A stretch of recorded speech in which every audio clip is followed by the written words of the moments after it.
Welcome to another edition of Riding Home here on Dawg Post. This is something we do in the fall. We're going to do it for G-Day. It's called Final Feelings. It's a little bit before G-Day here. We're not on Friday, but Matt, first of all, let's wrap up real quick. Georgia had a commitment today, and it was something that you were on top of for sure. Why don't you tell everybody who's listening about that, and then we'll get into Final Feelings for G-Day. Yeah, this morning the commitment was made public by four-star cornerback Jalen Kimber, originally from Chicago, plays over in Arlington, Texas. 6'1", 175, probably 170 pounds right now. A little on the smaller side, but he's got really good length. He's a technician. He's got good feet. He's got good cover skills. One of the top-ranked cornerback prospects in the country. Took a lot of visits the past few weeks while he was on spring break. Saw about 6 or 7 schools down in the South and along the East Coast. Georgia was the one that stood out to him the most. Warren, Smart, the whole defensive staff really made a move for Jalen Kimber ever since they offered him back on, I believe it was March 9th, March 8th, somewhere around there. Took a visit on the 28th, loved it, knew he wanted to come back for an official visit that he'll have this weekend at G-Day, but decided to pull the trigger this week. He told the staff that it was going to happen on Sunday. They timed it to where they wanted to make it public today. So big-time commitment, solid 4-star cover guy out of Texas. So big news for Georgia this morning. Okay, he's from Texas. I feel like I have to throw to Dylan for his obligatory stupidity about the Lone Star State. Texas forever. Remember the Alamo. Okay, you lost that battle. All right, Dylan has been out of the country for some time, so I just wanted to sort of go through some things that have been happening at Georgia and culturally in that time. Dylan, are you ready for this? I know yes. you've been in Australia, which is its own continent. It's an island, as I understand it. Yeah, it is. I mean, I think everything is technically an island if we want to get into it. But yes, true. It is a giant island, and there's not anyone like Kirby Smart there. I'm sure there are little Tasmanian devils that are there, but maybe. Well, anyway, first of all, Game of Thrones has come back in a big way. Is that something you watch? I know Matt watches it. Oh, I'd watch it too, but I mean, we'd have to create a whole separate podcast if we want to get into that conversation. Well, maybe later today. We definitely can do that, but Dean, you've got to jump on board. Well, let me just say to the audience that I know we typically talk about Georgia football. I've given it a shot. The first episode really was not that great. Personally, oh my God, that's one episode. Shut up. No, hold on. Certainly took at least 20 to 30 minutes for it to make any sense. I'm on episode 8 or 9 right now. I can't remember. The king has just died. So obviously no spoilers. I'm getting the feeling that most people don't make it through to the season 8. But it's not as good as some shows. It's good. The hype is a little bit ridiculous, but it's solid so far. And there's a lot of killing. There's more killing than sex, but it's good. But I'm going to refrain from the social media stampede that has become Game of Thrones, and we can talk about that a little more later, I guess. Comments? It is, I think, the greatest show of all time, but. We'll see. Yeah, but you've not watched Mad Men. You've not watched The Wire. Have you watched? I'm also into more of that. So I like The Wire. I started watched Homeland. Homeland is great. Homeland's great. I'll still take Game of Thrones. I'm more of a short kind of comedy guy too. I got the ADD going on a little bit. I don't like shows where I have to think a whole lot. So I'm still more on the comedy side. The Office is very good if you're into that. It's great. I mean, I could pump out stories and put The Office and other shows on in the background, but Game of Thrones is something where you really have to pay attention. And if you do and stick with it, it is phenomenal. It is very confusing, I have to say, at the beginning. Well, because you gotta let it develop. It's all about the development, and so that's why it takes a while. It takes a minute for everything to happen, and once everything happens, it's the greatest TV show ever made. And it's coming together now, and you have all these characters. It's certainly not. It's not the greatest TV show of all time. I'm sorry, you're 8 episodes in? 9 episodes in? Give it time. I can already assure you it's not the greatest of all time. It is good, but it's kind of like Lord of the Rings, in that ballpark. If I guess I'm the only person who hasn't watched it, but nonetheless, All right, G-Day is this weekend. I'm not sure really what to expect out of all of this. I mean, Dylan, we live in a world now where Nas X has a charted country song. Um, Lil Nas X. You forgot the Lil. I'm sorry, Lil Dylan, Lil Dylan X. I we live in a world now where we don't really know what's going on in Georgia's offensive line. The defensive line, if we are to believe what people that we trust say, as well as Kirby Smart, that the defensive line has done okay against the run. At least they did, certainly in the first scrimmage. What are you looking for, Dylan? I mean, you've been away for a while. Your article on Tuesday was well read by a lot of people on Instagram as well as just across the spectrum. Um, what are you looking for Saturday, having been through? This will be your third G Day? Yeah, third G Day. Um, Honestly, I'm not really looking at starters. It's more I think about depth and where the guys like the backups and where they play, especially along the offensive line. Where are they going to put Cade Mays in there? Where are they going to put Jamari Sawyer? Apparently, he was getting first team reps at right tackle at one point. I think that'll be curious. I think the secondary will be interesting. How much is Tyreek Stevenson going to play? Has Tyson Campbell grown at all since we saw him, get beat down a lot last year? Richard LeCount, are we going to see those arm tackles that doomed Georgia in some of those games? Yeah. Matt? Yeah, again, I'm going back to the receivers. Who's going to step up? Because the two guys coming in, George Pickens, Dominic Blaylock, even Micaiah Tongue, these guys are coming in ready to play. They are physically ready to play.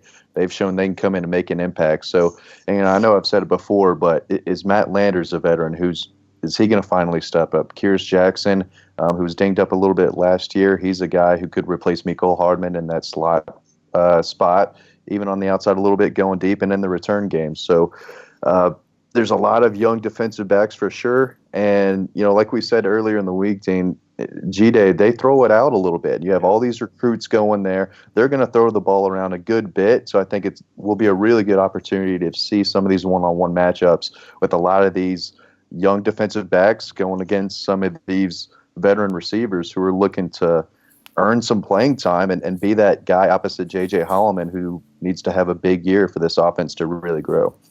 There's really been a lot that has happened in the league, and just generally speaking. I mean, if you look at Alabama this past weekend having their spring game, it's obviously a big recruiting weekend for the Tide. But Tua didn't play so hot, which is not the end of the world in a spring game, but it wasn't good, Matt. Let me read you some of his statistics. It was everybody. By the way, everybody is getting ready to kill the kid. He is. There's just not been a lot of people who have been as sort of up and down as he has here lately. Whether it was in the national championship game or even in the SEC championship game against Georgia. But in his spring game, he went 19 of 35, which is not great. Alabama's offense struggled in that game. Anything to make of that? I mean, Florida, we can talk about Dan Mullen. I'm not sure what to make of his sort of stupidity down there in Gainesville either. But what happens if Jake Fromm comes out and goes 20 of 40 or something like that? Wouldn't that be a problem? I don't know if it would be a problem just because I personally don't take a lot of stock into spring games. I think the defense is playing harder than the offense does, and maybe that's just me. I think it's the guys on defense who are really trying to make a name for themselves and make plays, whereas the offense kind of goes about the motions and they don't really do a whole lot schematically. But it wouldn't surprise me at all if Jake Fromm, threw a couple picks in the spring game, whether they were his fault or not. It just happens, and that's football. But I don't think Tua's going anywhere. I think Tua's absolutely fine. I'd have to go back and watch that. But I don't know if he's fine, man. I gotta say, because you think he's a dinged up? I mean, I don't know, but I know this: the last 3 times he's played defenses who have been legitimate, Georgia, Clemson, and Alabama's defense, the results have been underwhelming. I mean, he didn't beat Clemson. He didn't beat Georgia, frankly. Yeah. And I don't know what the score was of the Alabama game, and this is not an Alabama podcast, but to reference, I mean, if I remember the panic that was the early 2010s when Aaron Murray just played horrible at G-Day, and it didn't really matter necessarily, but Tua has gone.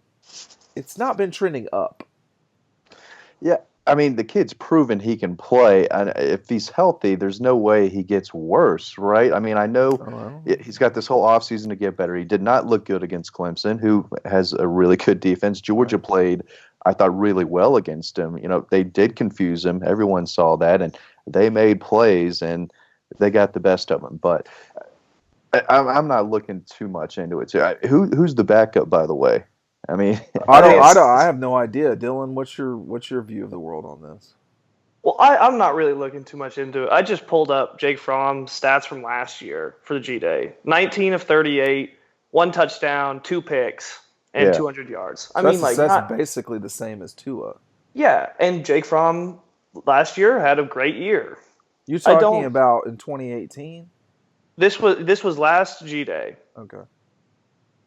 And so, I mean, I don't think there's too much to look into it because, they're going to air it out, and that's not generally how Georgia plays offense. But it is how Alabama plays offense, see. It is, okay. That's my thing, is if you're going strength on strength, you know, that's just the thing, Dylan, earlier in the month, or I'm getting confused with what month it is. Earlier in spring, when Georgia's D-line was allegedly slowing down, stopping the run game, Matt and I were sitting there going, well, what is going on here? Like, what is the explanation for this? Are these guys just stone cold stopping them? Are the backs not going hard because they're banged up? Is it the number 5 back?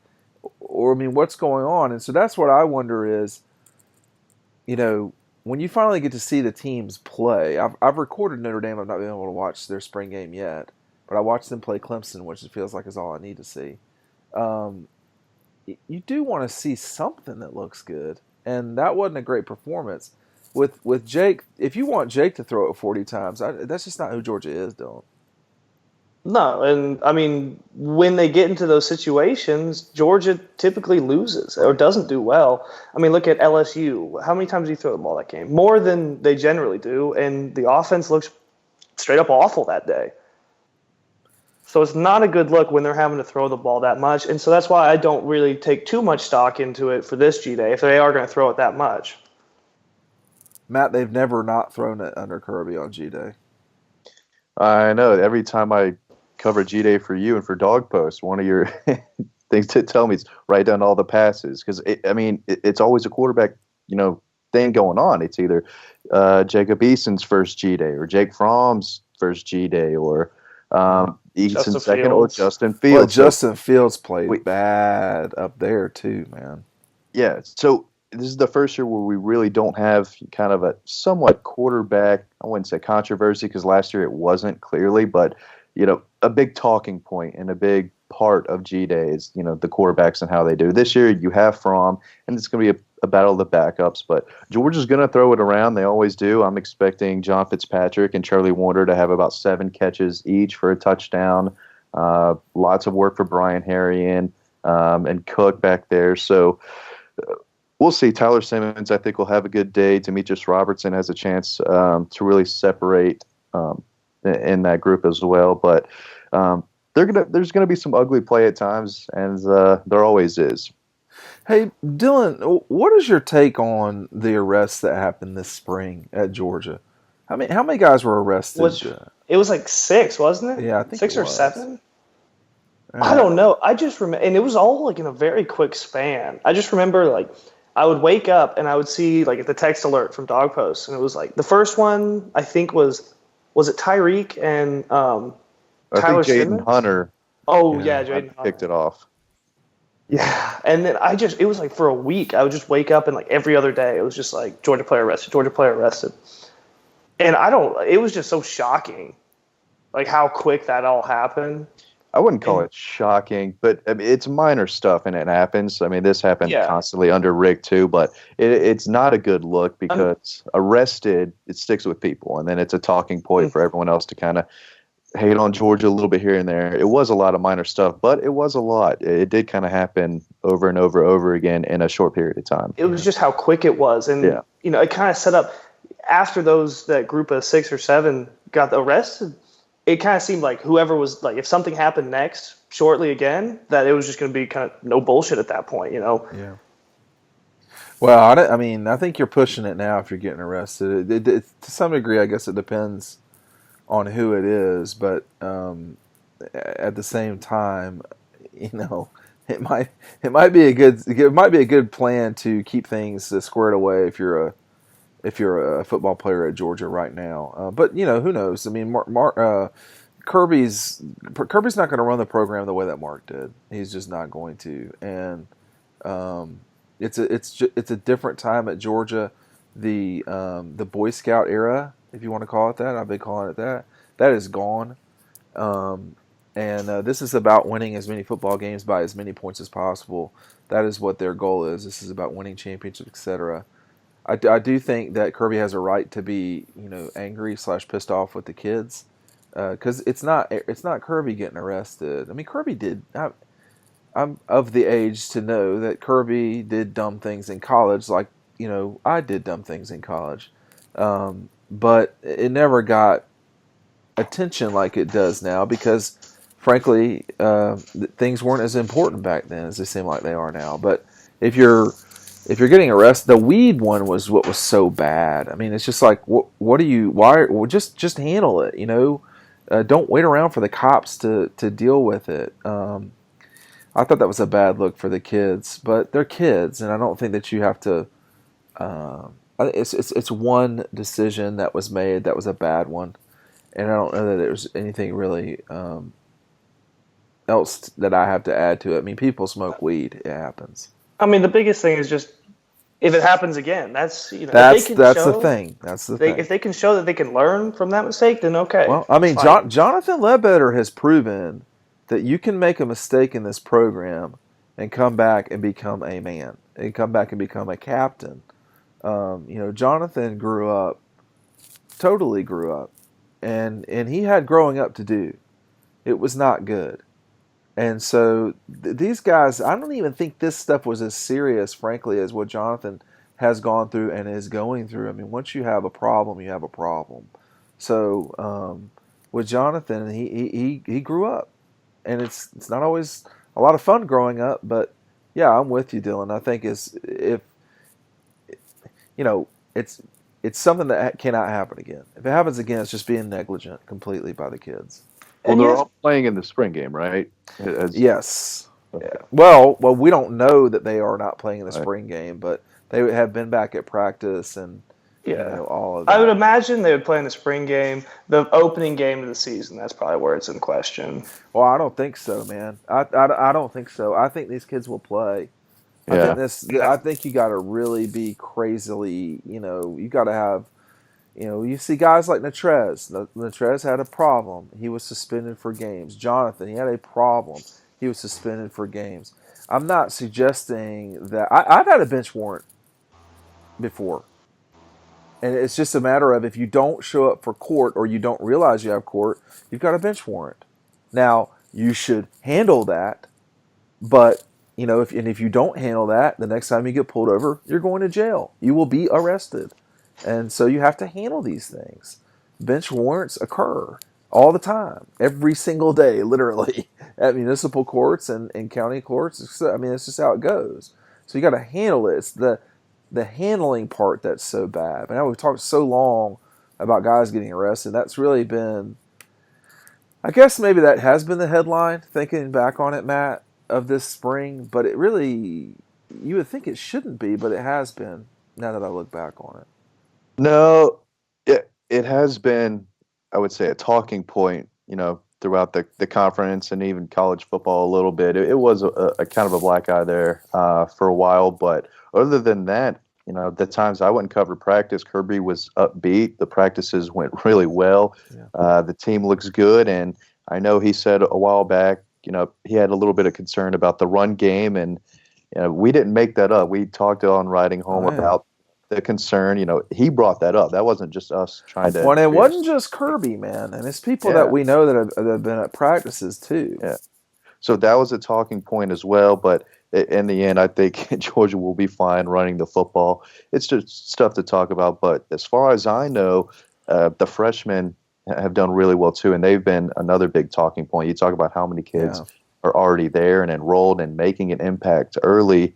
I think that is something that a lot of Georgia fans are going to want to see for the spring game as well. Well, you know what, Dylan? We do hear this consistently over time that the new guys are so great, but what do your spies tell you about the newer players, or is that being overdone? What's reality as it relates to you on the younger players?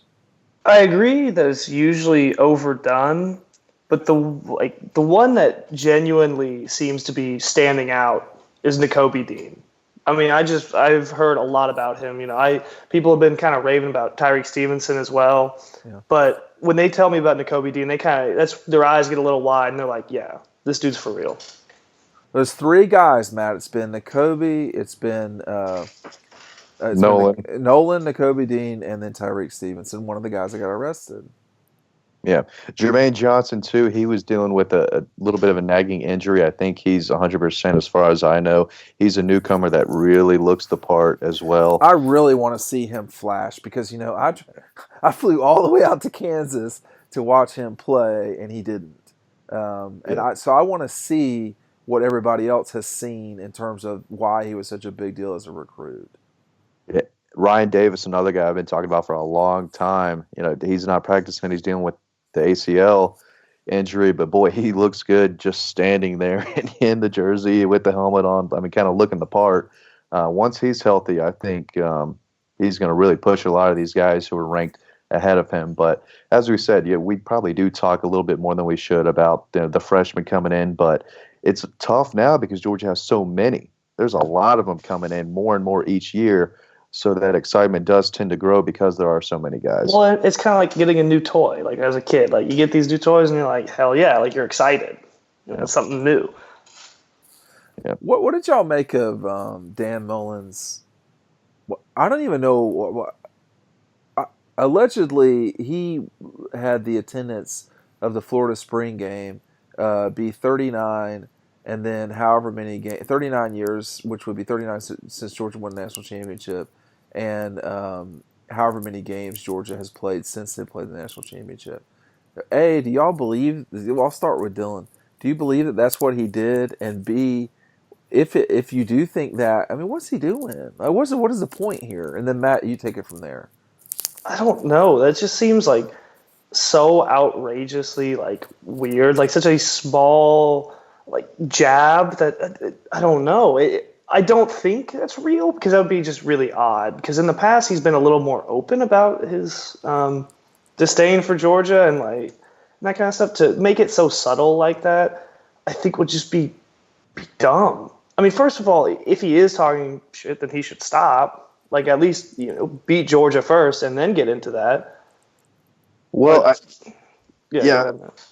tell you, I think he's trying to be Steve Spurrier a little bit and try to bring this rivalry kind of back to where it was. But I think it is real, and it's college football. It's fun. It's coaches taking a little jab here and there at the spring at a big-time rival. I don't have any issue with it. It's college football. Georgia fans love talking trash to Florida fans and vice versa. That's fans, man. I get it, but I think he wants to be that Steve Spurrier type of coach and take these little jabs at opponents. I know their fan base loves it. They got a big kick out of it. Is it professional? Is a little, classless? Maybe. I didn't, I just kind of laughed a little bit, when I first heard about it. I didn't think too much of it, but I do think it was taking a shot at Georgia. But, that's their strategy, and that's where they're going with. I think a lot of coaches like Kirby want as many people there as possible. If 38,000 people showed up for Georgia's spring game, I don't think Kirby Smart would be saying anything. No, yeah. But, if I'm Mullen, I'm still trying to get as many people there. I'm trying to fill the swamp. I don't want to go public. Well, they can't fill the swamp for a legit game. I mean, nevertheless, the spring game. But in the end, I just think it's their whole strategy. You know, I definitely think he tactfully did it and threw a little jab at Georgia, and I'm fine with it. Spurrier did all the time. He hasn't beaten Georgia. Mullen hasn't, but I'm not thinking it's that big of a deal. I mean, just look at the programs that are winning championships. They're not doing that stuff. Oh, Dabo says some dumb things. He says dumb things, but he's not jabbing. You know, I don't know who his rival would be. There's not really a team that they deal with in the ACC, but Malzahn took a shot at Georgia, beat the dog crap out of them. Then you got this. I mean, I don't think that was a big it's just deal. Me. I think it's just a little quick jab here. It's just something to talk about. But Matt, that's totally different than what Malzahn said that in the heat of the moment, right after they did beat the ever living crap out of the Dogs. Oh, but he wanted to say that if that happened, he had that tucked away. I'm sure, but like I guess kind of what I'm like this thing doesn't make me. I don't think anybody at Georgia's mad about it. My question is, did you really like that's what you are coming up with? Exactly. It was odd. It was odd, but I get why he went to do it. But it was a little odd. That's not the greatest shot. You think he or something. was thinking about that when he was down 19 in the fourth quarter? Yeah, he was probably waiting. He's just like, all right, well, where can I get him in the spring? Or how much he was down 28 to him in the fourth quarter of the year before? When was that State? I mean, I don't. Everyone has their style. It's odd. Bro, don't you think their style should be winning the football game? You would think, but I didn't take it to heart. I definitely think it was a shot at Georgia, but I just think he's trying to revert to those old ways with Florida, taking shots at people. The fans love Spurrier because he did that type of stuff, and I think he's just trying to maybe get the fans on his side a little bit and still trying to win them over at the same time. I don't know. But, you know, I don't think it's a big deal. This is Dean. I don't think this is a big deal. I just am trying to understand what he's talking about. And I think there's some confusion there. I don't get that. Again, I think it all goes back to you want people at your spring game. If I'm Dan Mullen, I never want 38,000 people ever again for a spring game. You're supposed to have a ton of people there, you know? You know, Kirby's definitely taking advantage of it. Georgia will almost have the place packed. I'm not sure every seat will be taken, but it'll be double 38,000 probably people at Georgia spring game. So a little odd the way he did it, but I definitely think it was a shot at Georgia, a small one, but definitely a shot in some type of way. Yeah, it's just a weird one. I don't get that. Yeah, it's like something you laugh about. You're like, what are you talking about, man? I did laugh at first a little bit. Like it wasn't. Yeah, I did kind of chuckle when I saw it because it is odd, but I can still see what he's trying to do. But I don't think he's doing it the right way. The whole thing is kind of weird, but that's kind of Dan Mullen. He's always kind of been this little oddball type of guy who has some type of quirks. I don't know, but I'm not surprised that a guy like Dan Mullen would do something like that. I'll say this. I want to be clear here. It may or may not have been Dan Mullen. Dan Mullen was joking about Florida State for sure. 41,014. The official number was 39,476, which comes from the Sports Information Department. That's not the same thing as the head coach. But I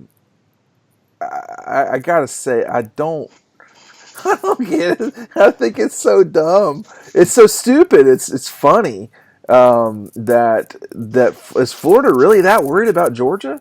I mean, I know they've Georgia's really owned them these last 2 years, but in a bad way actually. But I didn't think Florida. I mean, I don't know. I wouldn't want to point out Georgia right now if I were Florida at all. Yeah, if you're going after rivals, they should be going after Florida State. And they were. I think he was. Yeah. What's easy. Talk about a program, man. Oh, they're a disaster. That is a complete disaster. I'm seeing that on the trail. I don't know who they're really trying to go after, but it's bad. All right, let's wrap it this way with our final feelings. First of all, Matt. Well, actually, I will get this one plug in here, which is, did either of y'all watch Apollo 11, the documentary movie? No, my dad really wanted to see it. It was unbelievably good. I'm disappointed by your silence, Matt. I haven't seen it. What's it on? Well, it's not on anything. You had to go to the movie theater and IMAX and all that stuff, but Oh, it is. I would tell our growing audience that it is something to go watch for sure. It's been outstanding. Matt, your Braves continue to. I haven't even paid attention. What are they doing? uh, they're fun to watch. They signed That doesn't their sound. That doesn't two. sound good. Are they winning No, or they losing? signed. No, they're winning. They got a winning record. They should have won last night. The bullpen is the worst part of the team, and they're the reason they're losing a lot of these games. But that can be fixed. But the most exciting part is they signed Ozzy Albies, one of their young stars, to a 7-year extension. Ronald Acuna, they've got him until he's 31. The Braves are hitting the ball, and they're going to continue to hit the ball.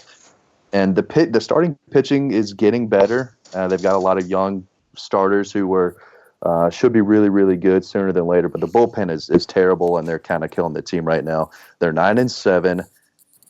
They've looked really, really good, but they got swept by the Phillies to open the season, and then they've been playing really well ever since. But last night they really dropped the ball. But they're fun to watch. So I know Dylan's going to jump on the Braves train here soon. I'm trying, man. Soccer season isn't over yet, so. Yeah, I'm but a I mean, Tottenham fan now. I forgot to say that. your people really got crushed the other day by Liverpool, man. That was so bad. Who did? It was Chelsea. Oh, And it boy. was just like they were holding their own, and then just like 2 goals within like 3 minutes. And my Chelsea fan like friends are like, "Oh, Salah's not that good," and then he just hits a laser beam on us. No, I'm just like, sorry. "Yeah, he's not that good." Yeah, Salah's good, man. Well, real quick, legit. I want to ask Dylan, did you go to any like rugby events? Like what are the big sports in Australia? Is it cricket, rugby? What do you mean? Rugby was really big. No, I didn't go because it wasn't in season until like the very end, and then the tickets were extremely expensive. Really? Cricket we thought about, but we watched a little bit on TV, and we were like, "Oh my god, I can't sit through one Well, of that these looks things." awful. Yeah, that cricket. I can't understand. I have lived, played, or covered sports since I was like 3. I don't understand cricket at all.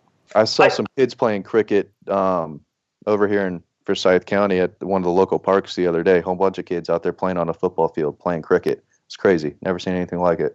It's Hey, just like I kind of picked up on it because I'd ask people who were watching it, and it's just and I asked the people at the liquor store across the street from us because they're always watching it, and I try to learn why it's interesting, and I haven't yet. it might just be like hockey and just totally suck. You know. Oh my God, we need to end this right now. Hey, last thing. Did either of y'all suffer through Georgia's 20-inning win over Clemson last night? I made it to the 17th inning. Yeah. My buddy, big Clemson fan, texted me. He said the game was still on. I just saw Snapchats of it from people, and like, God. I think they let a bunch of students in at the end of that game. It looked like to me. I waited. I watched until the 19th, and I was like, "Look, I cannot do this anymore. I have to take kids to school in the morning. This is over for me." See, that didn't sound fun to cover either. I wouldn't No, I want don't to think cover so. that game. Yeah. No one wants to sit at baseball for longer than 3 hours, and that was And watch what was it, 57? Like, Bro, I think man, they scored 5 total runs. I mean, there were 40 half innings, and only in 3 of the 40 half innings were there runs scored. 2, 2, and 1. I mean, it was awful. Both Clemson and Georgia, from the 8th inning on, through shutout baseball, y'all. There was shutout baseball for 37 half innings of 40. I like good pitching, but even that is No, it wasn't good pitching at times. I mean, it was Really? just straight up bad batting, if you want to call it that. All right, look, last thing. How many people will be at G-Day? Matt, go first. people, fans or recruits. I know People, where you're going. people.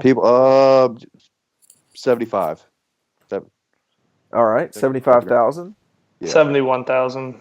I think it's going to be 93,000 people. 93,000. Oh, shit. Wow. Well, why would you not think? It's been that basically every time.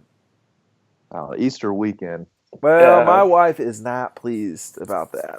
I've got cousins who aren't coming up because of that, so we'll see. I think It's also 420. You're not going to get the stoner crowd. So you got Jesus rising and the stoners getting high all the same weekend.